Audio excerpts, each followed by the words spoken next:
low. In the Northern Rockies, let's take a look. In the Northern Rockies, well, actually I gotta zoom out because we're moving west. Let's take a look. So we got mostly westerly winds in the northern half of the west. In the southern half of the west, that includes the Great Basin, like Nevada and Utah. You get onshore winds from California, but they're blowing to the east-northeast. Winds on the leeward side of the Cascades, which is the east side of the Cascades, are blowing up to 30 miles an hour. That plus some parts of Washington State on the western side, all the way to Seattle. And on the southern part of Wyoming, they're also blowing up to 30 miles an hour, maybe a little higher in a few areas. In the desert southwest, winds are coming from the Gulf of California, blowing up to 25 miles an hour, but a little light and variable in some places. New Mexico, as winds moving to the east at up to 30 miles an hour.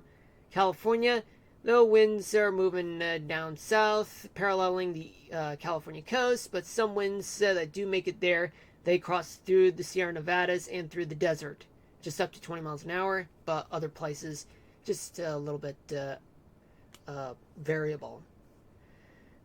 Alright, so now let's take a look at the Northern Rockies. Temperature-wise, they range from 66 in Kalispell to 82 in Billings.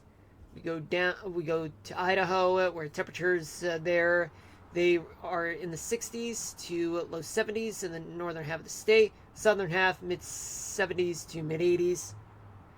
In Wyoming, we do have temperatures that are in the 70s. Hold on a minute. Never mind. The Great Basin states and the Rockies of Colorado, you get temperatures in Colorado. They are in the low 60s to low 70s. Utah, temperatures range from the mid 70s to upper 80s. Nevada, much of the state, temperatures are in the 70s, but in the southern half, 80s to mid 90s. Then in the desert southwest, temperatures range from the low 70s to mid 80s. We'll get to Minecraft at about 7 o'clock. We just gotta work our way through the current conditions. Arizona, in the northern half of the state, temperatures there, they're in the low 70s to upper 80s. Southern half, temperatures are in the 90s. California, throughout the coastal part of California, temperatures range from the mid 60s to mid 80s. In the desert, temperatures there, they're in the 90s. Northern half of Central Valley, California, they're in the 80s. Southern half, 90s. We go to the Pacific Northwest, where temperatures in Oregon, they are in the mid 60s to low 70s. Washington State, temperatures are in the mid 60s to mid 70s. All right, and now let's talk about gusts. Where are the gusts? Well, there's plenty of gusts, just around 30 to 50 miles an hour, most notably in the Outer Banks of North Carolina, and up to 40 miles an hour throughout the rest of the Carolina coast, down to northern Florida. Plenty of gusty winds right around the Great Plains region, from 30 to 50 miles an hour, maybe a little higher in some places. And some places throughout the interior parts of the west, they're blowing around 30 to 50 miles an hour, though it depends on where you are. Up in the mountains, down the valleys, and such. Now let's talk about humidity.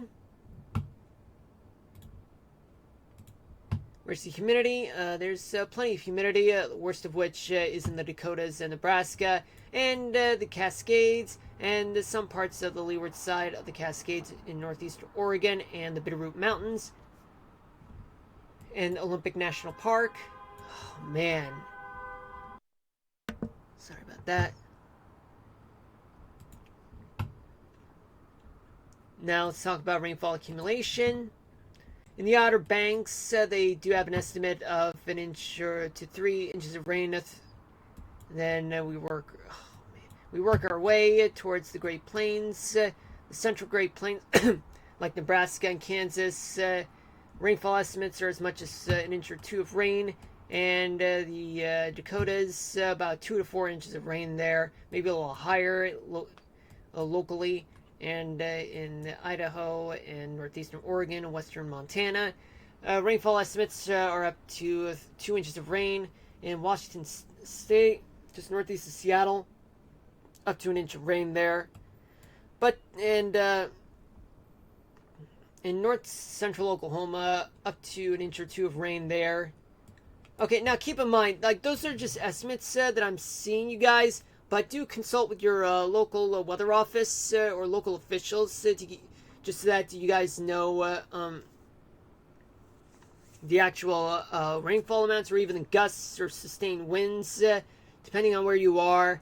And it's only because sometimes these estimates are a little off from the actual amounts, because sometimes the actual amounts can be a little off, whether if it's too high, too low, or just right around the exact amount or something, or not at all.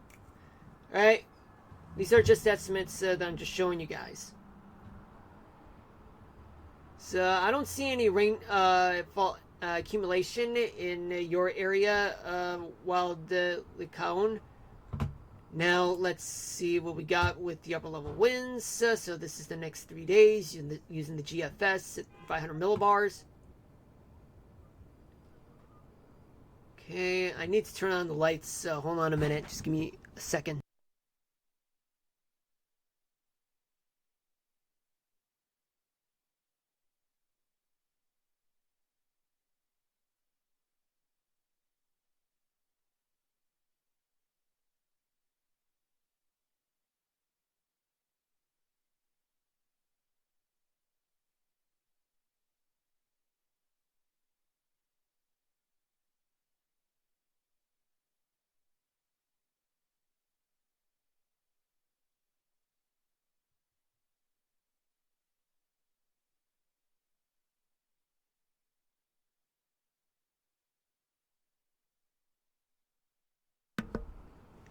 Alright, I'm back.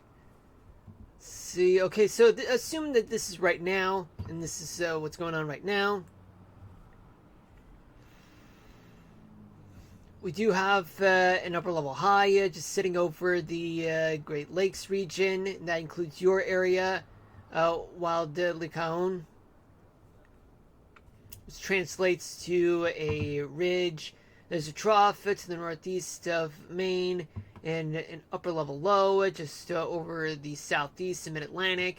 A trough that's over the Great Plains, and I translate that to a trough over the southeast, and another one over Washington State, and another one over Montana. There is one small ridge just over northwestern Montana, and a flat one just over the Great Basin in Utah.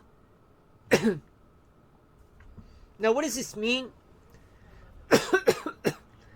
Plenty of wet weather throughout the Great Plains and the Pacific Northwest, and just a little offshore, but sometimes right at the mid-Atlantic and southeastern part of the U.S.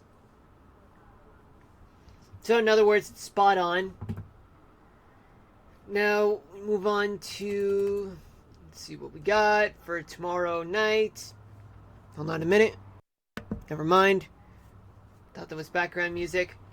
There's going to be a trough just over the northern Rockies and over the northern plains. And there's going to be an upper level low just located over the Carolina coastline. Let me see. I'm still here, by the way. I just like to listen. I do find weather stuff interesting. Oh, thank you. Yeah, hold on a minute.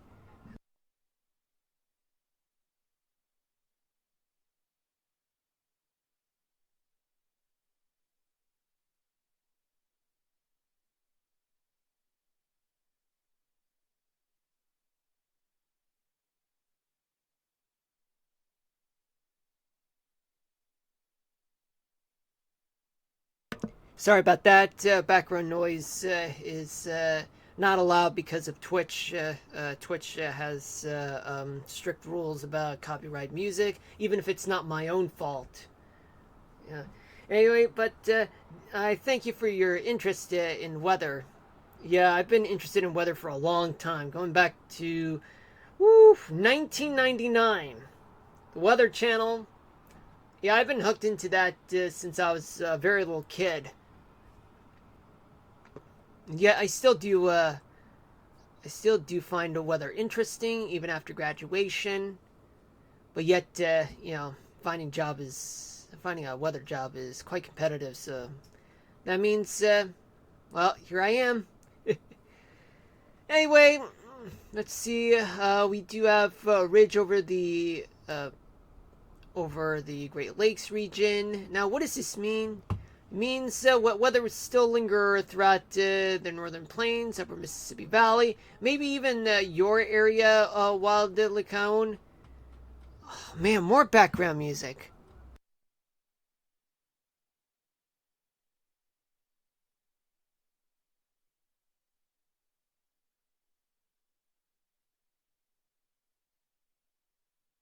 All right, I'm back. Okay. Anyway, what weather throughout the Great Plains, maybe in your area, wild, and also somewhat weather would still be a thing throughout the Mid-Atlantic, all the way down to Florida, and maybe some throughout places like the Southern Plains, but not in a very, not in a very gradual way, not in a dramatic way, just something that I would consider as mild. Not enough to produce severe weather. Yeah, I've been interested in stuff like this since I was very you as well. Yeah, weather is interesting. May I have you thought about studying the weather, Wild?